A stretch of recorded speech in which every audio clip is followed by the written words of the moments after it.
Hey everyone, in this video, I'm going to show you how to connect your TD Bank with the Robinhood app.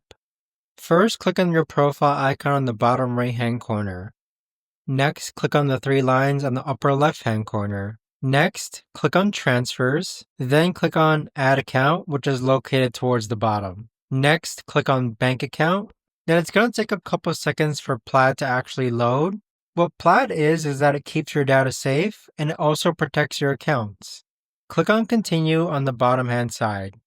Then click on Continue as Guest. Now you're going to see TD on the right hand side.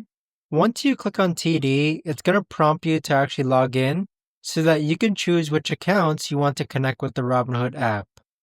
But there you have it, guys. That right there is the best and easiest way I know about doing this. If you guys know of a better, easier way to actually do this, let me know in the comments down below. I would love to know. Thanks so much for watching, everyone, and I'll see you guys all in the next video.